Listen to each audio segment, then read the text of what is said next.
G'day viewers, Peter here, how they hanging? Alright, my manpower has just left, so I'm about to put the tools away and knock off and stuff, but I just thought I'd show you what we've done with this beam replacement in the carport repair, because it's probably, I've made myself clear, but it's hard to describe what I've done. I'll actually show you the stuff we've ripped out.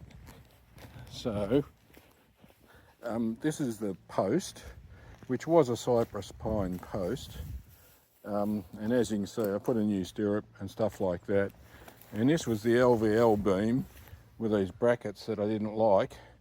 I don't know much about this shit, maybe because I'm old, but you can see how there's joins here, and it's only made up of about 1/8 of an inch thick veneers.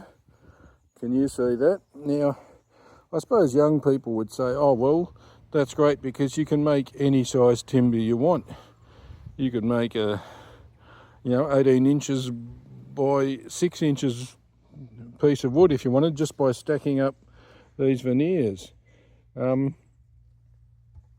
you can also see what is the quality of the material they're using, and was this treated against rot or being out in the weather. I don't know, I didn't buy the shit, but anyway I've replaced that, and I'll kind of show you what we've got happening up here. So you can see I've got a new stirrup. I was able to use the 2 old Dynabolts. I know it's not in the middle, but was easier to move the post in the stirrup than to chop them off and drill 2 new Dynabolts. So that was my choice. And you can see I got a new post up there. We put the braces on.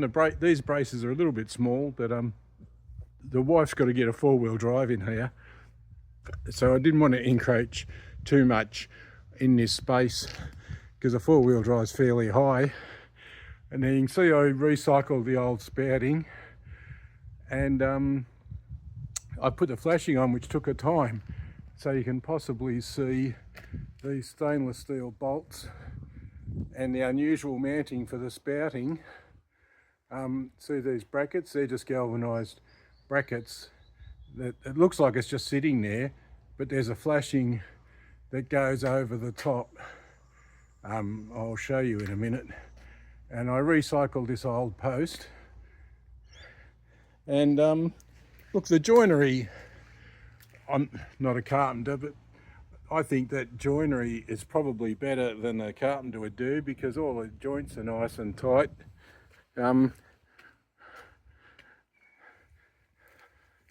Let's have a look. I mean, I think if you paid a carpenter to do this job, I don't think it would be that neat. I think I've done a pretty reasonable job. I always knew this one was going to be a little bit short, but I wasn't worried. But if you come on the inside, you can actually see now. Actually, see what you can see. So you can see with that corner, see how I've doubled that one because I was too lazy to take the old one out. But these are 10mm or 3/8 of an inch 304 stainless bolts, and you can see how the bracing, it's reasonably substantial bracing. And if I come along, you can see how that is doubled up. That one at the back is the big beam, and the one in the front is a stiffener to double it up. And if you look at the joinery, like realistically, I think a carpenter is not going to do as good a job as that. But I mean, what do I know? And I like the way these are fit in, although probably that one really should be 90 degrees, but I forgot. It's just, you're allowed to fuck up on a few things. This piece of flashing up there, it's got a bend. I don't know if you can see that. That's not a raw edge on that piece of flashing. It's actually folds back. I call it box cutter flashing. Actually, I can probably show you easier here for people that might be thinking about doing something like this. get up the ladder. So there's the box gutter flashing. So you can see this return here. So the water, now this used to be the bend, this was bent down. I've bent this up to get over the pole here. So if you can imagine that's a 90 degree here, and it comes along and folds back. And then there's just a 25 degree tuck back, so that it actually goes down inside the spouting. I'm not sure if you can see that. Can you see how it comes under the, oh actually, I can probably lift it up here. So it goes down, you got your 90 degrees, then it goes down, and can you see there's a little 25 degree fold at the bottom. I'm not sure what you can see. I don't want to fall off the ladder.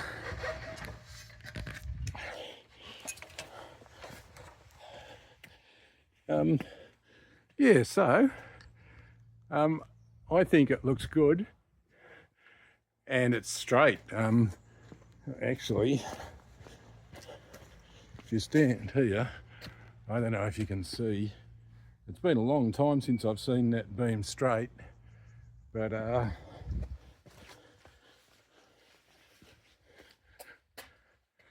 that's what it looks like.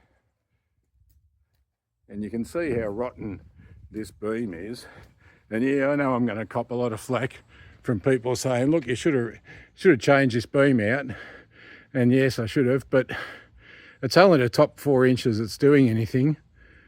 And so realistically, this new one is carrying the load, and the old one is really just to leave the nails in situ. I don't know if you can see, but there's some see the hex head screws to hold the tin down along that edge. So that's all that is really doing. It's just holding that tin down. I'll see if you can, but I think the braces look nice, and this is all pretty secure now. So if we get up here, I don't know if I got a video of it, but it used to be when you could see this front piece was reasonably straight, but then 2 or 3 in, they were dropped 5 inches, whereas now if I stand back here, you can actually see that they're all in line now, straight like they should be. Actually, I can see that row of bolts along the inside there. Yeah, I've just got to pack up these tools. There's always an aftermath of God knows what. You know what it's like when you're working. Well, this might be something that's interesting. I acquired this tool coat, and I just liked it. I picked it up for a few dollars. I liked it because it's row built, manufactured by Rytime Row Built Proprietary Limited, 218 Bay Road, Sandringham, Melbourne.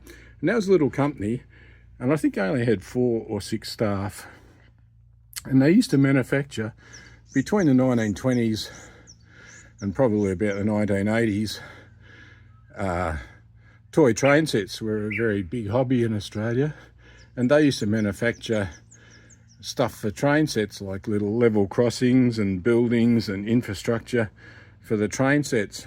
And they only had a small number of staff, and it looks like they were a sheet metal business. So everything was made out of sheet metal. This is before plastic was a big thing. And they only had a small number of staff. It was a little business, and it soldiered on for a long time. It was probably a family business, and it eventually went belly up. It no longer exists. But I thought this must have been a last hurrah. They made these to try and generate some income and sold them through hardware stores. And I thought that was a nice little thing. But yeah, so the previous video, because I was working with some help, I wasn't doing much talking, so I might try editing, put a voiceover. I don't know how to do it. I'll see if I can do that. But you know me, I really don't do any video editing, but I might try on that. I'll see. Otherwise, I'll just delete it all. But I'll see you later. So bye-bye. Oh, and I forgot to mention about the Dodgy Brothers acro prop. Remember this? I've got it sort of taken apart now. It was, there's the scissor jack and Dad's old toolbox. The car has survived, no broken window. I'll call it the dodgy as fuck acro prop. It actually worked beautifully. See, I wrote on here 205. I think the other one was 210. And I measured the height off the ground because when I was winding the jack up, I was not sure if the car was going down or the beam was going up. And I just made a mental note. What do I know? I just guessed 30 mil. I thought, I don't want the car to go down more than 30 mil.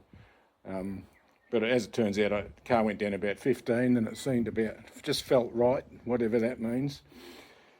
And yeah, so the Cranbourne acro prop worked fucking well. It was beautiful, actually perfect. And I can highly recommend it.